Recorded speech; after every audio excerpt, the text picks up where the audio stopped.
The restaurant's private dining room felt suffocating, despite its high ceilings and elegant decor. My father's 60th birthday celebration was in full swing, crystal glasses clinking as relatives shared stories about his successful law career. I sat quietly at the corner of the long table, picking at my overpriced steak, trying to become invisible, a skill I perfected over the years. "And here's to my daughter Emma," Dad announced, raising his glass. Recently made partner at Anderson & Mitchell, following in her old man's footsteps. My sister stood up, basking in the approval that radiated from every corner of the room. Her designer dress probably cost more than what most people thought I made in a month. She'd always been the golden child, the one who did everything right: prestigious law school, perfect marriage, right connections. "Thanks, Daddy," she beamed. "I learned from the best." I took another sip of wine, remembering all the times I'd heard, "Why can't you be more like your sister?" Growing up, every decision I made that didn't align with their planned path was met with disappointment. Engineering school instead of law school. Starting my own tech company instead of joining a firm. Living modestly instead of flaunting wealth. And then there's Sophie, my mother added with a tight smile. "Still doing her.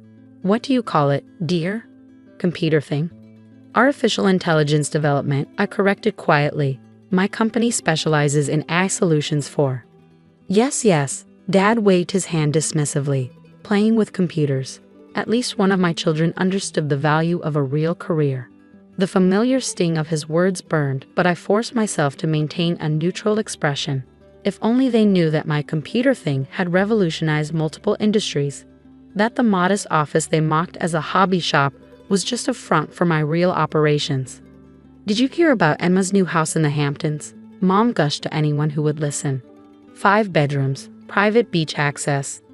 "It's nothing really," Emma said with false modesty. "Just a little weekend getaway. Though Sophie, if you ever need a break from your startup, you're welcome to visit. When we're not there, of course." More polite laughter. I thought about my own properties, the penthouse in Manhattan, the villa in Tuscany, the private island in the Pacific. All carefully hidden under various LLC names, their ownership obscured by layers of corporate privacy protection. A toast, my Uncle Robert stood up, glass in hand. "To James Morrison, who raised one hell of a successful daughter." "And Sophie," my aunt added, clearly feeling obligated. "She's trying her best." I watched my father's face. There it was, that slight grimace he always got when someone mentioned me. As if my very existence was a disappointment he had to endure. "Well," he said, straightening his tie, "at least one of my children isn't a disappointment." Emma understood what it means to build a real career, to create a legacy. She's made the Morrison name mean something in the legal world. The room fell awkwardly silent. Even by his standards, this was harsh. "James," my mother whispered, "maybe that's a bit." "No, Margaret, it needs to be said." He turned to face me directly. "Sophie, you had every advantage. The best schools, every opportunity. And what do you do? Waste it all playing entrepreneur in some tiny office downtown. Do you know what people say? They ask me what went wrong with my other daughter." I set down my wine glass, the crystal making a soft clink against the tablecloth. "What went wrong?" My voice was quieter than I intended, but it carried across the sudden silence. "Yes, what went wrong? While your sister is closing multi-million-dollar deals, you're what? Writing computer code in a basement?" I thought about the contract sitting on my desk back at the office, about the revolutionary AI system my company had developed, the one that was about to transform global finance. About the acquisition offers from tech giants that I turned down because the numbers, 9 figures each, weren't high enough. "Dad," Emma said, trying to play peacemaker, "Sophie's doing fine. I mean, she's independent at least. Not everyone can handle the pressure of real corporate success." That was Emma, always managing to sound supportive while twisting the knife deeper. "Independent?" Dad scoffed. "Is that what we're calling failure now? When I was her age, I was already making waves in the legal world. Your sister was already on track to partner. But Sophie? She's 35 with nothing to show for it except some delusional dream of being the next Steve Jobs." I pulled out my phone, fingers hovering over the banking app. For years, I kept my success hidden, partly because I enjoyed my privacy, partly because I was waiting for the right moment. Watching my father pontificate about success while my sister smirked, I realized. This was that moment. You want to talk about success, Dad? I opened the app, navigating to my main account. About legacy, about what the Morrison name means. Suffy, my mother warned, don't make a scene, it's your father's birthday. Yes, it is. I stood up slowly, and I think it's time he got his gift, the truth. We don't need another one of your homemade computer programs, Emma said with a condescending smile, though I'm sure it's very creative. I turned my phone around, displaying the screen for everyone to see. My account balance glowed clearly, $47,282,465.19. And that was just one of my accounts. The room went completely still. I heard a glass shatter somewhere to my left. My father's voice cracked. That's impossible. Is it? I pulled up another screen, my company's latest valuation report. Morrison Technologies, you probably know it better as MT Solutions, the AI company that's been making headlines for revolutionizing financial technology, currently valued at just over $4 billion. Emma's perfectly maintained composure cracked. MT Solutions, but they're the ones who just turned down acquisition offers from Google and Microsoft. Turned them down because they were insultingly low. I smiled, enjoying a way my father's face had lost all color. Would you like to see those offers, Dad? They're quite impressive, though not as impressive as what your failure daughter has built on her own. You're lying, he stammered. This is some kind of trick. I pulled up the company's public filings. Check for yourself. Though you won't find my name easily, I value my privacy. The same privacy that let me build an empire while you were all too busy mocking my computer thing to notice. My mother had sunk into her chair, her social smile completely gone. Emma was frantically Googling on her phone, her hands shaking slightly as headlines about MT Solutions filled her screen. $4 billion, I continued calmly. That's what your disappointment daughter's company is worth. That tiny office downtown, it's just for show. Our real headquarters takes up 3 floors in the Sterling Tower. You know, that building Emma keeps bragging about wanting to get her firm into. I own it. The silence was absolute now. Every relative who had smirked at my supposed failure sat frozen, glasses halfway to their lips. But why didn't you tell us? My mother finally managed. Tell you? I laughed softly. When have you ever wanted to hear about my work? When have any of you shown even the slightest interest in understanding what I do? I turned to my father, whose birthday celebration had taken a turn he never expected. You wanted to talk about legacy, Dad. About making the Morrison name mean something. Well, in the tech world, in the real centers of power and innovation, Morrison means something. Just not because of you. The aftermath of my revelation was exactly what you'd expect from a family that had based their entire hierarchy on perceived success. The expensive wine sat forgotten, condensation beating on crystal glasses as everyone tried to process what they just learned. Emma recovered first, her legal training kicking in. MT Solutions. They're the ones who developed that AI trading system. The one that's being implemented by major banks worldwide. She looked at me with new eyes, reassessing everything she thought she knew about her little sister. Among other things, I said, taking my seat again. Our healthcare and division is quite promising too. We're revolutionizing diagnostic procedures in ways that will save millions of lives.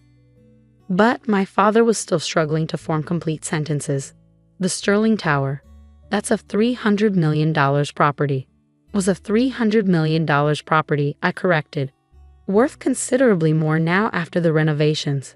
Would you like to see the deed? My mother's social instincts finally kicked in. She reached for my hand across the table, her diamond bracelet catching the light. Darling, this is wonderful. Why didn't you tell us? We could have helped, made introductions. I pulled my hand away. Made introductions? Like when you told the Hamiltons not to waste their time investing in my hobby? Or when Dad warned his clients to stay away from my amateur operation? The color drained from her face as she remembered. 3 years ago, the Hamiltons had been interested in early-stage investment. My parents had convinced them I wasn't worth the risk. We were trying to protect them, my father defended weakly, and you from inevitable failure. Protect them? I laughed. Those who did invest in my inevitable failure saw their investment multiply by 800% in 18 months. The Hamiltons recently tried to buy shares at current market value. I turned them down. Uncle Robert leaned forward, his earlier dismissiveness replaced by keen interest. Sophie, about my son's tech startup. No, I cut him off firmly. I'm not interested in investment opportunities from family. Not anymore. But we're family, Emma protested. Surely that counts for something. I turned to her, remembering all the times she lorded her success over me. Does it? Like when you convinced the partners at Anderson and Mitchell not to consider my company's software proposal. Looking out for their best interests, I believe you called it. She had the grace to look embarrassed. That proposal, rejected due to her interference, had gone to their competitors instead. The same competitors who were now dominating the legal tech sector using my company's systems. I didn't know, she whispered. No, you didn't. None of you knew because none of you cared to know. I stood up again, dropping my napkin on the table. You were also convinced you knew what success looked like. A corner office, a partnership, a house in the Hamptons. You never considered that real innovation, real world-changing success, might look different. Sit down, my father commanded, finding his authoritative voice again.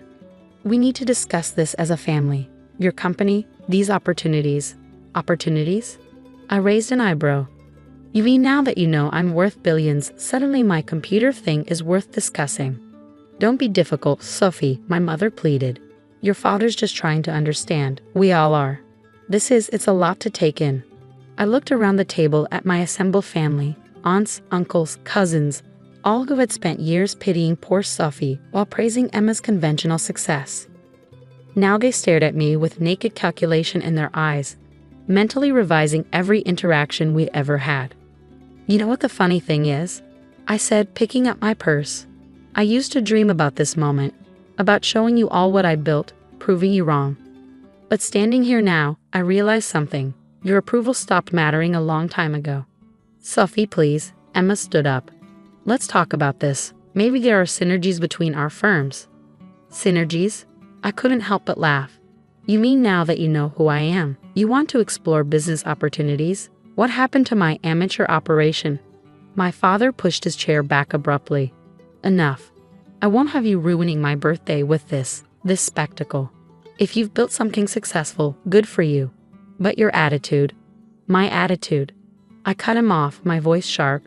You mean like your attitude 5 minutes ago when you called me a failure in front of our entire family? Or your attitude the past 7 years when you couldn't even be bothered to visit my office? He fell silent, and in that silence, I saw something I'd never seen before. Uncertainty. For the first time in my life, my father wasn't sure he was right. I pulled an envelope from my purse and placed it on the table. Happy birthday, Dad. Inside you'll find something interesting. The deed to your law firm's building. NT Solutions bought it last month through a subsidiary. Consider this notice. Your rent is doubling next quarter. Market rates, you understand. The room erupted in chaos. My mother gasped. Emma started frantically typing on her phone, probably trying to verify what I just said. My father just stared at the envelope like it might bite him. You can't do this, he finally managed. Actually, I can. Just good business sense. Isn't that what you always taught me? I smiled. Don't worry, I'm not being vindictive. You're welcome to stay, at the new rate, or you can move to one of the many other buildings in the city. Though I paused for effect, you might want to check who owns those first. I turned to leave, but Emma caught my arm. Wait. At least let me take you to lunch next week. To talk about things, sister to sister. I gently removed her hand. I'm afraid I'm busy next week. I'm finalizing the acquisition of Anderson and Mitchell's largest client. You know, the one whose AI contract you convinced them to reject. I washed her face pale. Don't worry, I'm sure the partners will understand. After all, it's just business. Sophie, my mother called out as I reached the door. What do you want from us? I paused, considering the question. For years, what I wanted was your approval, your understanding, your support. Now, I don't want anything from you. That's the beauty of success. It shows you what really matters and what doesn't.